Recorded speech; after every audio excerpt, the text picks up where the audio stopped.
Welcome to part 2 of my review of the original Sonic miniseries. So now let's take a look at issue 2, which is a 4-part story called A Crowning Achievement.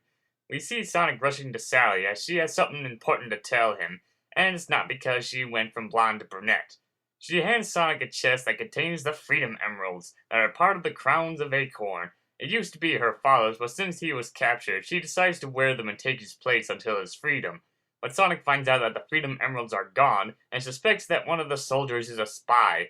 So to make things quick, Sonic uses his speed to create some heat and start off the water sprinklers and notices that one of the soldiers is rusting up.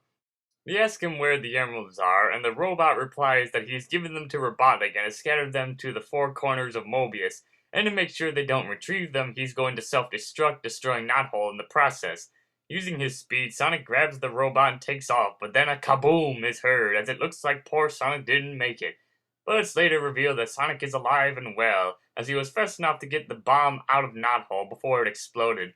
While he was up there, he then noticed a blimp that obviously belongs to Robotnik, and thinks the blimp has the emeralds. So Sally orders Sonic and Antoine to go after it, as this mission is too dangerous for one freedom fighter. The duo hop into a hot air balloon and fly up to the blimp, only to find themselves surrounded by buzz bombers and bat brains, destroying their ride. Sonic manages to do a spin job and destroys the badniks, making its way to the blimp and destroying it along the way. As the duo lands safely to the ground, they find one of the Freedom Emeralds from a dismantled SWAT bot. It's later revealed by the SWAT bot that the emeralds have been scattered to air, sea, land, and underground. Now that they have the one from the air, Sonic tells Antoine to get the emerald back to Knothole, as Sonic continues the search alone. So Sonic heads out to find the emerald in the sea as he passes Tails, but Tails' fishing pole gets stuck on Sonic's shoe and goes along with the ride. As Sonic swims down to the caverns from last issue, he notices Tails has been dragged along, but then Jaws pops up attacking them, trying to get his revenge at Sonic from last time. So the two freedom fighters swim to the cavern and luckily find the second Freedom Emerald, but things don't look good as Jaws has them cornered and charges at them. But it turns out he charged into a drawing on a wall that Tails is able to sketch out quickly with his waterproof marker. Wonder how he carries that thing around with no pockets. Maybe he hides it in his shoe or something. As they reach the surface, Sonic tells Tails to take the emerald back to Knothole, as we see Robotnik instructing a SWAT bot the next step of the plan, on a device that looks like a combination of a power glove and a Game Gear. So the SWAT bot's about ready to hide the emerald, but Sonic comes in and takes it, but it turns out it was all a trap as Sonic falls down a trap door, where a barrel bot is waiting with one emerald and takes the other one from Sonic.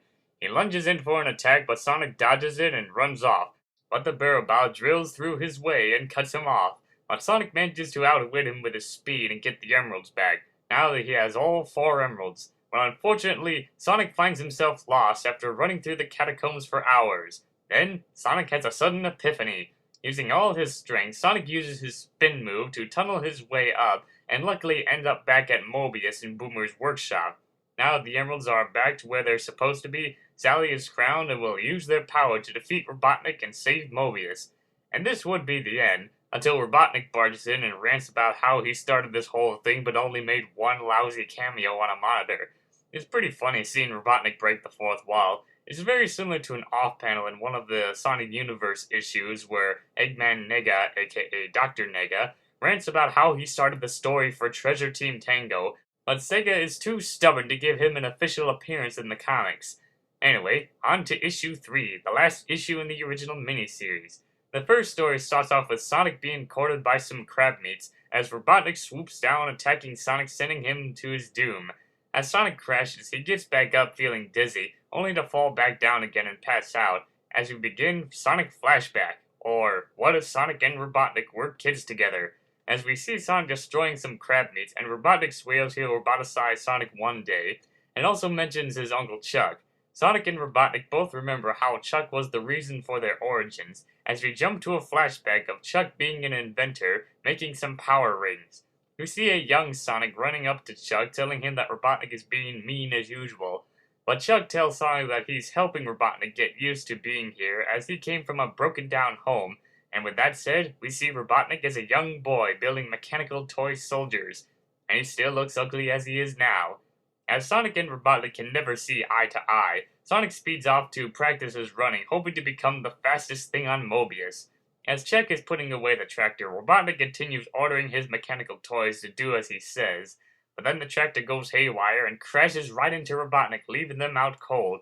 Sonic returns to find Chuck and Robotnik badly damaged from the crash, and so Sonic and a surviving toy soldier use the magic of the power ring to increase his speed and race them to the hospital, and they were able to save them in time. Chuck is thankful for Sonic's bravery, but Robotnik is still mad at Chuck for almost killing him. The surviving toy soldier explains to the hedgehogs that it was Robotnik's fault for removing the brake mechanism and using them for his toy soldiers. Chuck sends Robotnik to his room as Sonic helps his uncle in making more power rings. After making around 1100 rings, they decide to take a break, but in comes Robotnik with his latest creation, a robot made of all the household appliances in the house. The robot grabs Chuck as they leave to find the nearest cliff to drop Chuck. Sonic grabs hold of an old garden hose, wraps it around the robot's legs, thus making it lose its balance and crash to the ground, destroying itself.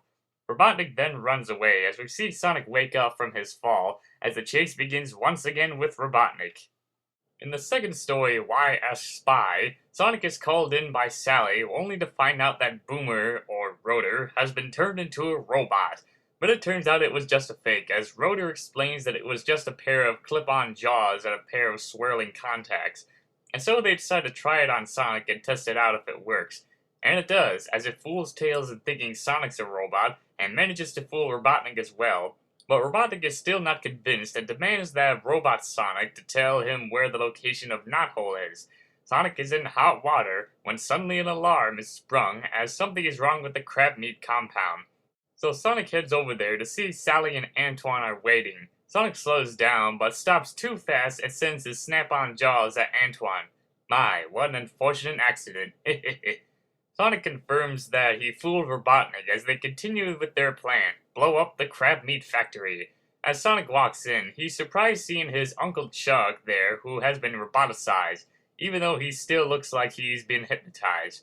Sonic tries to snap him out of it, but Chuck calls in Mutsky, who actually looks like a roboticized creature. So if they can make Mutsky look like a roboticized creature, why not do the same thing to Uncle Chuck? Maybe Robotnik was just too cheap in operating the roboticizer. Anyway, Sonic can't blow up the crab meat factory and decides to go with Plan B as he rushes back to Robotnik. He tells Sonic to enter the location of Knothole into the homing missile, and so he does. But it turns out that he didn't aim it at Knothole, and actually typed in locations for the Buzz Bomber factory, which is one of Robotnik's largest factories. So even though Sonic wasn't able to save his uncle, he was able to do some damage to Robotnik's factories, and made sure he got what's coming to him in the end. And that concludes the original miniseries. The series is like a pilot episode, as it's more of a combination of Sad AM Sonic and Adventures of Sonic the Hedgehog, with its art styles, gags, and storylines, since the comic was around when the shows were still on. When the main series started, the original miniseries was not canon to the story, but several elements did end up in the main series. A good example is that the Crown of Acorns would be redesigned and given more of a bigger role, and that the explanation of Sally's different color schemes would eventually be explained in Knuckles the Echidna Comics, issue 29. The issues would be reprinted onto other comic collections, such as issue 0 being part of Sonic's Firsts, a collection of various Sonic stories, which would later be reprinted as Sonic Super Special number 3. The entire miniseries would later be reprinted into Sonic the Hedgehog, The Beginning, with a very nice cover design. Uncle Chuck looks like a robot, we see all three color schemes of Sally, and it gives it that classic look. Although Antoine's weapon is looking weird, I know it's supposed to be a sword, but it looks like he took a rubber chicken and glued it onto a flashlight. And then when the Sonic Archives started, they would later reprint this issue into Sonic Archives Volume 0. That's pretty interesting how the first Archie Sonic stories have gotten a lot of reprints. It might seem cheesy today, but it did help get the Archie Sonic series get started, and continue the series making it better as it is today. Well, that wraps up this review. More Archie Sonic comic reviews are on the way in the future, so until then, this is Melting Man 234 signing out.